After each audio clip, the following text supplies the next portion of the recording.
¿Qué tal? ¿Cómo les va?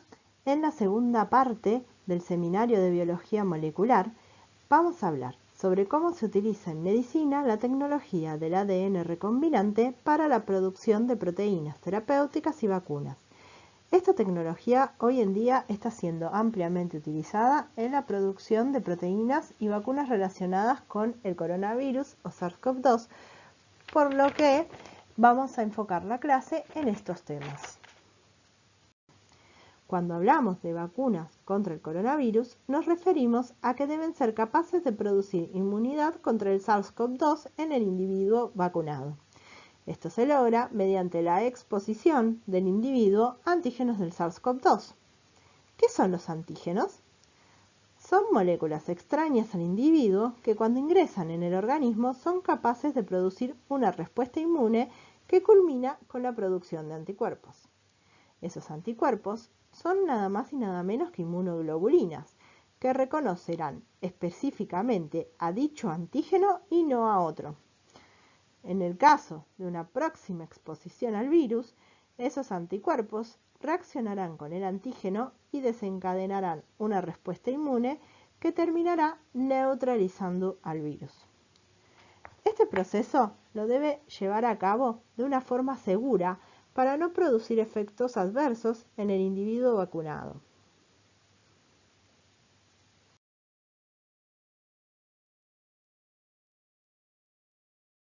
Aparte de la llamada inmunidad humoral mediada por anticuerpos, las vacunas también nos protegen generando inmunidad celular mediada por linfocitos T. Todas las vacunas que se están utilizando contra el SARS-CoV-2 se encuentran en fase experimental 3. Pero, ¿qué significa esto? Al igual que todos los medicamentos, las vacunas para probar su eficacia y seguridad deben atravesar satisfactoriamente una serie de ensayos. En primer lugar, la eficacia y toxicidad de las vacunas se prueba en animales o en cultivos celulares in vitro. Esta fase inicial o cero constituye la fase preclínica. De superarse satisfactoriamente esta etapa, se procede a comenzar con los ensayos clínicos en seres humanos, que normalmente consiste de 4 fases. En la fase 1 se evalúan efectos adversos a corto plazo. Esto se evalúa en un número limitado de personas. En la fase 2 se comienza a probar la eficacia en cientos de personas, mientras que en la fase 3 se amplía la cantidad de personas a un ensayo de gran escala que puede involucrar a miles de personas. Tanto en la fase 2 como en la fase 3 se controla la eficacia de la vacuna contra un grupo control y se siguen estudiando los efectos adversos a corto plazo. En la fase 4, la vacuna ya se encuentra aprobada para su comercialización y se vigilan los efectos adversos a largo plazo. En este momento, en el mundo existen 54 vacunas en fase 1, 43 en fase 2 y 32 se encuentran transitando, pero no han finalizado, la fase 3. Debido a la emergencia sanitaria, fue necesario acelerar la vacunación masiva, por lo que las autoridades sanitarias de cada país, como por ejemplo la FDA en Estados Unidos o el ANMAT en Argentina, han autorizado el uso de emergencia de 12 vacunas en todo el mundo que se encuentran aún atravesando la fase 3. Solamente una vacuna hace unos días ha sido aprobada completamente por primera vez en Estados Unidos. En cuanto al desarrollo de vacunas nacionales, en Argentina existen 6 proyectos que se encuentran en la fase preclínica. ¿Y entonces qué vacunas se están utilizando en Argentina? El ANMAT autorizó el uso de emergencia de la vacuna Sputnik V desde Rusia, de la de Oxford AstraZeneca, desarrollada en Reino Unido, de esa misma vacuna, pero fabricada en la India bajo el nombre de Covishield. Desde China llegó Sinopharm y recientemente Moderna desde Estados Unidos. ¿Cómo se clasifican las vacunas contra el SARS-CoV-2? Existen vacunas de virus inactivado. Se producen con técnicas utilizadas desde antes del advenimiento de la biología molecular, las cuales utilizan al propio virus destruido por tratamientos químicos o calor. Esta es la forma de producción de la vacuna Sinopharm. Ya entrando en el terreno de la biología molecular, se desarrollaron por primera vez vacunas de ARN mensajero que codifican para un antígeno del virus. Este ARN mensajero utiliza mecanismos propios de las células del individuo vacunado para producir el antígeno que posteriormente generará la respuesta inmune. Esta es la forma de producción, por ejemplo, de la vacuna de Moderna. La biología molecular también permite la síntesis de proteínas sintéticas del virus, que se utilizan como antígeno y generan la respuesta inmune en el individuo vacunado. Estas vacunas con proteínas sintéticas del virus se denominan vacunas recombinantes. Se han desarrollado vacunas del tipo vectores virales, en las cuales el material genético del virus hacia el cual se quiere generar inmunidad se introduce en un virus diferente que ha sido modificado para que no produzca enfermedad. En el transcurso de esta clase detallaremos los mecanismos de obtención de las vacunas recombinantes y de los vectores virales. ¿En qué se basa la tecnología del ADN recombinante que se utiliza para producir estas vacunas y las proteínas terapéuticas recombinantes? Consiste en introducir un fragmento de ADN de un organismo, el cual llamaremos inserto, en otra molécula de ADN de otro origen. La molécula híbrida resultante se denomina ADN recombinante. Esta técnica se aplica en varios campos. La aplicación tecnológica, de la que ya venimos hablando, que permite el desarrollo de fármacos y vacunas, por ejemplo. También se aplica en investigación para estudiar mecanismos genéticos y moleculares. Aparte del inserto, las herramientas básicas que necesitaremos son vectores y enzimas de restricción, de los cuales hablaremos a continuación. En primer lugar voy a hablar de los vectores, que son moléculas transportadoras que transfieren y replican fragmentos de ADN, los cuales fueron insertados en el vector mediante técnicas de ADN recombinante. Un ejemplo de ellos son los plásmidos bacterianos, que son muy útiles como vectores por las siguientes características. Son pequeños, esto hace que sean fáciles de aislar y de manipular. Son de ADN circular, lo que hace que sean más estables. Tienen un origen de replicación independiente, de manera que la replicación del plásmido en la célula transcurre independientemente del control directo del cromosoma. Puede obtenerse un múltiple número de copias, de manera que en la célula pueden estar presentes numerosas copias, haciendo posible la amplificación del ADN, y presentan marcadores de selección, tales como genes de resistencia a antibióticos, haciendo así más fácil la detección y selección de las bacterias que contienen los plásmidos. Las enzimas de restricción son otra herramienta importante en la clonación. Su origen es procariota. Las bacterias las utilizan para destruir ADN extraño que haya sido incorporado en la bacteria. Es por ello que el nombre que reciben cada una de ellas tiene que ver con la bacteria de la cual provienen. Por ejemplo, la enzima de restricción EcoR1 proviene de Escherichia coli, o la enzima de restricción HIN3 proviene de Haemophilus influenzae. Estas enzimas poseen actividad endonucleasa, por lo que hidrolizan enlaces fosfodiéster en el interior de ambas cadenas de la región que reconocen.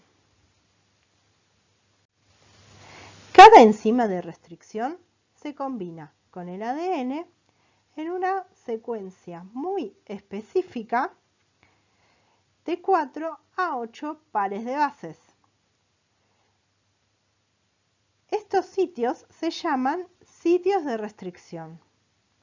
Los sitios de restricción tienen aparte la particularidad de que ambas cadenas de ADN tienen la misma secuencia nucleotídica cuando se leen de 5' a 3'.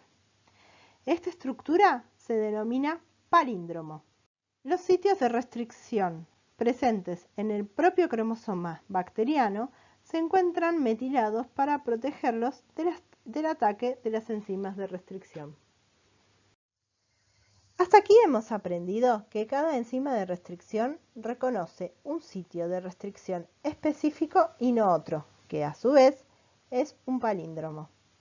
Ahora veamos cómo pueden producir los cortes en las hebras de ADN las distintas enzimas de restricción.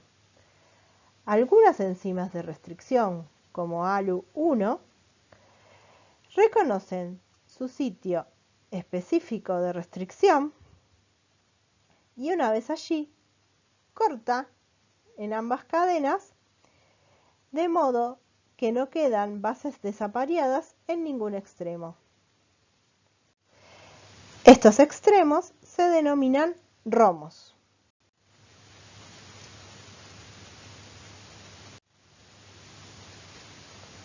Otras enzimas, como MAMH1, luego de reconocer su sitio de restricción, van a realizar cortes escalonados en las dos cadenas de ADN,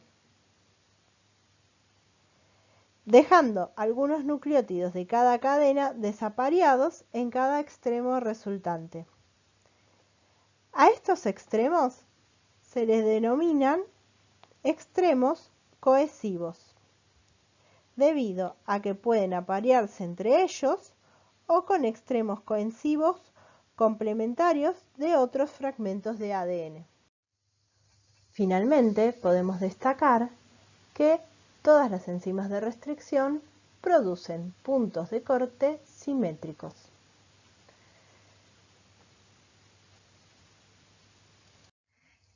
¿Qué tenemos que hacer si queremos visualizar el tamaño de los fragmentos de ADN obtenidos después de una digestión con enzimas de restricción? Debemos realizar una electroforesis en gel de agarosa. Para ello, se prepara un gel de agarosa, que es poroso, con pocillos en los que se sembrarán las muestras. Uno de los pocillos se reserva para que corra paralelamente un marcador de longitud de pares de bases que tomaremos como referencia.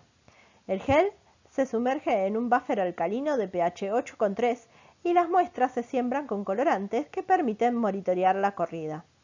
A continuación, se aplica un campo eléctrico colocando el polo negativo en el extremo donde se hizo la siembra y el polo positivo en el extremo contrario. Los fragmentos de ADN comenzarán a migrar en el campo eléctrico según su relación carga-masa. Pero he aquí que, debido a que todos los nucleótidos poseen un grupo fosfato que le confieren carga negativa y poseen un peso molecular similar, la relación carga-masa será equivalente para todos los fragmentos cualquiera sea su tamaño. Por lo tanto, lo único que va a influir en la distancia de migración es la longitud del fragmento, dado que tiene que atravesar el gel poroso en el que van a migrar mayor distancia hacia el polo positivo los fragmentos pequeños y migrarán menos los fragmentos más grandes. Finalizada la corrida, el gel de agarosa se embebe en un buffer que contiene un agente intercalante como por ejemplo el bromuro de tidio. El bromuro de tidio se intercala entre medio de las hebras de ADN doble cadena. Este complejo, al exponerse a la luz ultravioleta, emite fluorescencia que permite revelar la ubicación de los fragmentos de ADN en el gel. Gracias al marcador corrido en paralelo, es posible calcular la longitud en pares de bases de los fragmentos obtenidos. ¿En qué consiste el procedimiento por el cual se obtiene el ADN recombinante? En primer lugar, debemos disponer de un plásmido que utilizaremos como vector y de un inserto de ADN que introduciremos en él. ¿Cómo se obtiene el inserto? Puede provenir de diversas fuentes. Por ejemplo, puede provenir de ADN genómico, el cual debe ser digerido con enzimas de restricción, y luego existen diversas técnicas para seleccionar de entre las mezclas de fragmentos el que es de nuestro interés. Puede provenir de ADN copia, proveniente de una RT-PCR, o puede haber sido amplificado por PCR, o puede ser también ADN sintético. En cualquiera de los casos, es importante que tanto inserto como vector hayan sido digeridas con las mismas enzimas de restricción.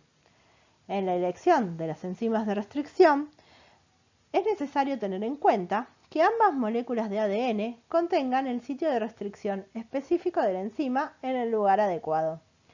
También conviene que la enzima elegida deje extremos cohesivos, dado que el posterior apareamiento de bases entre los extremos de ADN simple cadena, entre el vector y el inserto, facilitará la posterior ligación.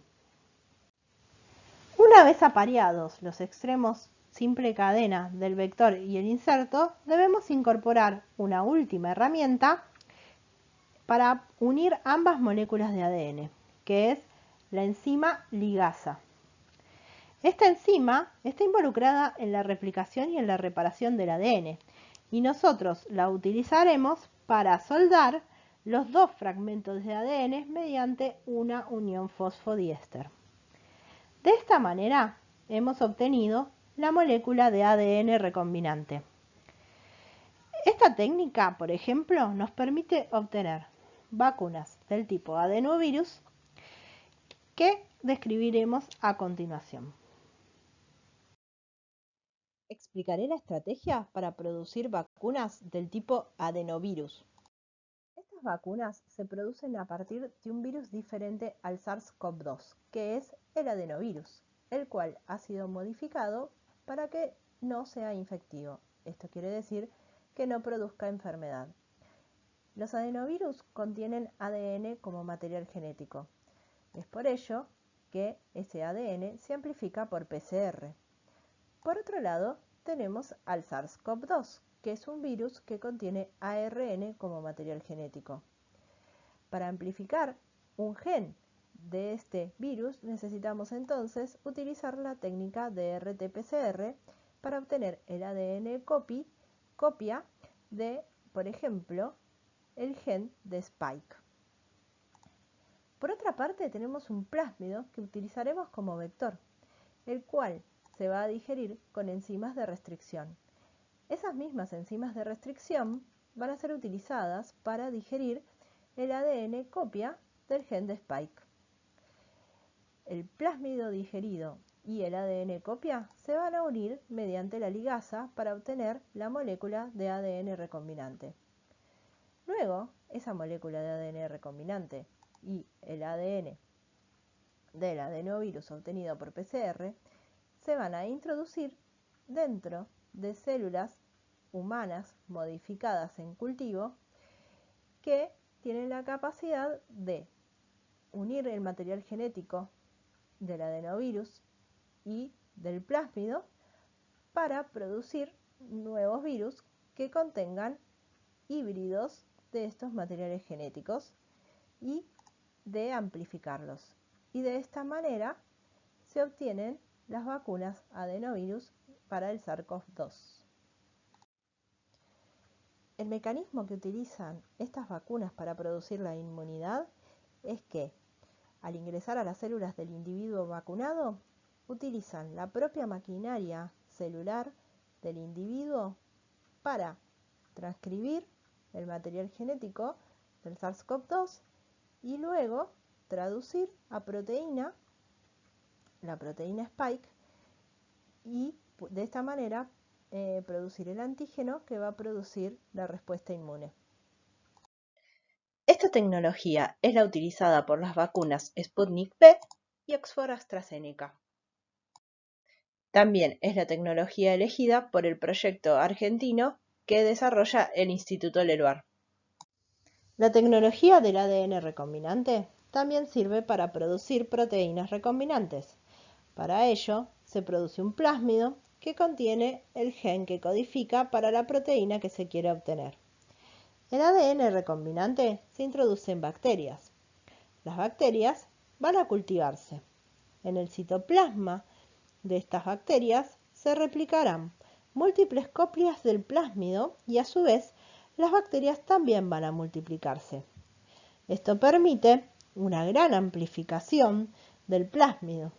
Gracias a esto, dentro de las bacterias, el gen de interés va a transcribirse y luego a traducirse, obteniéndose grandes cantidades de la proteína recombinante de interés que debe aislarse y purificarse del cultivo. Se producen proteínas recombinantes para los siguientes fines: vacunas. El calendario oficial comprende, por ejemplo, las vacunas contra la hepatitis B o contra el virus del papiloma, mientras que contra el SARS-CoV-2 en estos momentos hay varios proyectos en desarrollo con esta plataforma. En la Argentina, esta tecnología será utilizada para 5 proyectos de vacunas: el de la Universidad de San Martín, el de la Universidad de La Plata, que se ha asociado con la Universidad de Buenos Aires, el de la Universidad del Litoral, el del INTA y el de la Universidad Católica de Córdoba. También se obtienen proteínas terapéuticas. Antes del desarrollo de la biología molecular, algunas proteínas del tipo de terapéutico debían ser obtenidas a partir de fuentes naturales, como por ejemplo la insulina, que debía obtenerse a partir de animales. Esto era engorroso, ya que la cantidad que se podía obtener era limitada y a veces producía rechazo en las personas en las que era administrada. Con el advenimiento de la biología molecular y la técnica del ADN recombinante, la insulina recombinante ha solucionado estos problemas, ya que se puede obtener en cantidades ilimitadas sin efectos adversos. Otros ejemplos de proteínas terapéuticas pueden ser la hormona del crecimiento o la eritropoyetina. Finalmente, se producen antígenos recombinantes con un destino diferente al de las vacunas. Por ejemplo, se han producido antígenos recombinantes de SARS-CoV-2 para el desarrollo de kits de inmunodiagnóstico como el COVIDAR, desarrollados por el CONICET.